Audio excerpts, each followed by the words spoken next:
Hello guys, welcome back to the real experience of horror in the cryptic cut. Don't just watch in silence, hit like, subscribe, and let me know what time you're watching this video in the comments. I saw something move behind the animatronic band, but none of them were turned on. This happened when I was 16. It was the summer of 2017 and I had just landed my first job at Chuck E. Cheese. I didn't even want the job, to be honest. But my parents were on my case to start doing something productive during the summer, so I applied.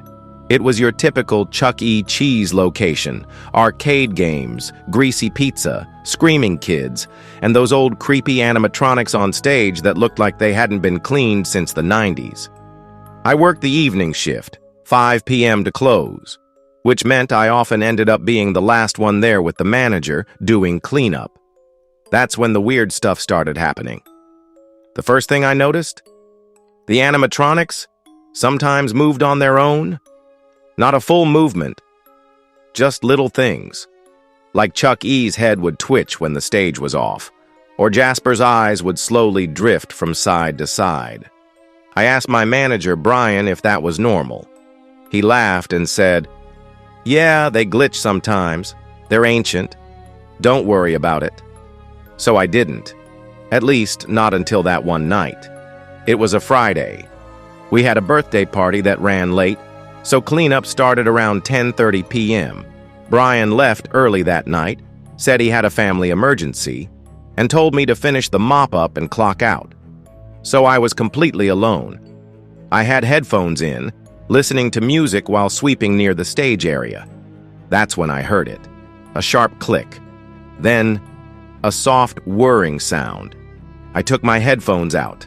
The animatronic stage was still off, but Chuck E.'s head was turned, looking straight at me. I froze, stared at it.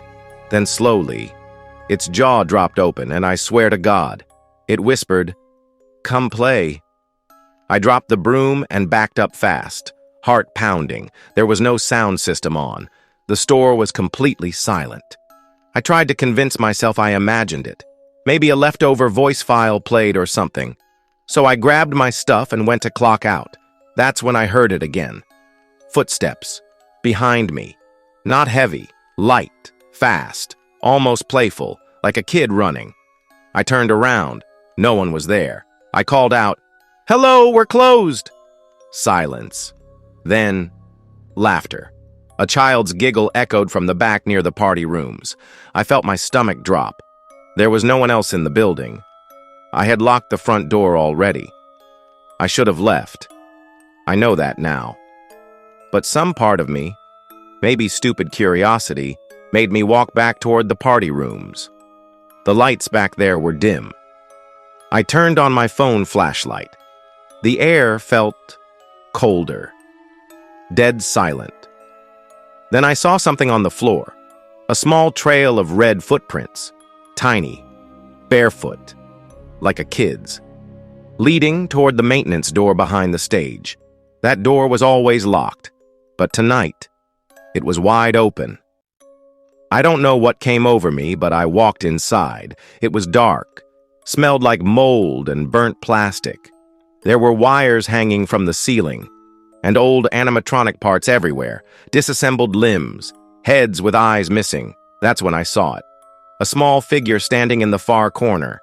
It looked like a child, maybe 6 or 7, wearing a faded Chuck E. Cheese party hat. I whispered, "Hey, are you okay?" No answer. I took a step closer. Then the figure bolted toward me. But as it got closer, I realized it wasn't a kid. Its eyes were glowing red. Its mouth was wide open, too wide, like it had no jaw limit. And the way it ran, jerky, like it was glitching, like an animatronic. I slammed the door shut and ran straight out of the building. I never went back. I quit the next day over the phone. Told them I couldn't work night shifts anymore. Didn't even want my last paycheck. A year later, I was scrolling Reddit and found a post in a creepy thread. Anyone ever work at Chuck E. Cheese and hear about the kid in the wires? Apparently, back in the 90s, a little boy went missing during a birthday party.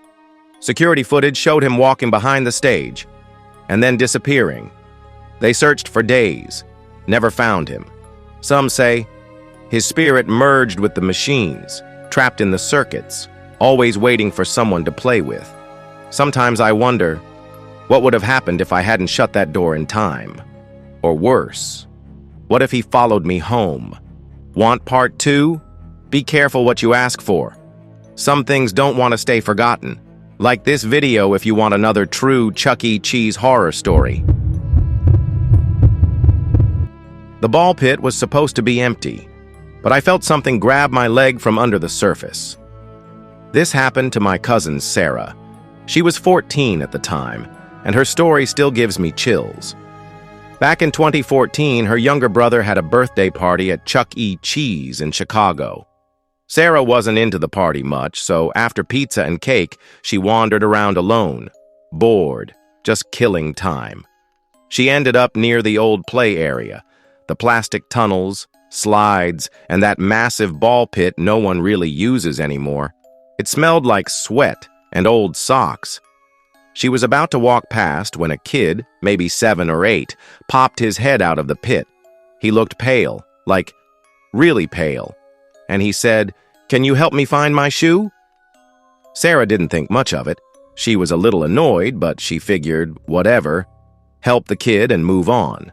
So she slipped off her shoes and stepped into the ball pit. She crouched, started shifting the plastic balls around with her hands. The kid had vanished under the surface. "Hey, where are you?" she called out. No response. She kept digging. That's when she felt it. A hand, not touching her skin, grabbing her ankle, tight, cold. She screamed, tried to pull away. But the grip got stronger. The balls started shifting like something was moving underneath her. Not just the kid, multiple things. Sarah kicked hard, managed to yank her leg free. She scrambled out of the pit, breathing hard, legs soaking with sweat. Or something else. She looked back. The surface was still. No movement. No sign of the boy. She told one of the staff. The guy looked irritated and said, "Kids hide in there all the time. We'll check it later." Sarah limped back to her parents, completely freaked out. She didn't say anything until they left. The next day, her mom noticed a bruise on her ankle. It looked like finger marks, thin, long, too many of them. She ended up telling her mom everything. Here's the creepiest part. Her mom did some digging, just trying to make sense of what happened. Turns out, back in the early 2000s, a little boy disappeared at that exact Chuck E. Cheese. Last seen playing in the ball pit. They searched for days, never found him. The location quietly shut down the play area for a while. No public explanation, just a remodel. And when they reopened it, the ball pit was half the size it used to be. Sarah's convinced that boy is still in there. Not alive, not really dead, just waiting. And sometimes, he's not alone. So next time you're at Chuck E. Cheese and your leg brushes against something under the balls, don't assume it's a lost toy. It might be something that's been there for years, still hungry for company. Want part 3? Like and comment below, but be warned. The next one might make you think twice about visiting the arcade. I always thought the animatronics were broken, until I saw one of them blink at me. This happened in 2011. I was 16 and working part-time at Chuck E. Cheese in Anaheim, California. Most people don't know this, but some locations used to let teens work the arcade floor or clean the party rooms after hours. That was my job. But after a few nights there, I realized something was seriously off. There was a strict rule. No one touches the animatronics after 10 p.m. They weren't plugged in, they weren't powered. But for some reason, management insisted we never go near them once the store was closed. At first, I thought it was a joke, some dumb company policy to protect the machines. Until one night, I stayed late. I had just finished cleaning up Party Room C. It was quiet, almost too quiet. Then I heard something move, something heavy, metallic. I poked my head out of the hallway and saw Chuck E., the big animatronic mouse, He was standing in a slightly different position than earlier, arms raised, head turned, facing the hallway. I froze. I thought maybe someone was messing with me, so I went over, slowly, cautiously. Told myself it was just my imagination. But then, as I got closer, it blinked, just once, just enough for me to see its eyelid twitch down and up. There was no power. The cords weren't even plugged in. I stepped back, heart racing. It smiled.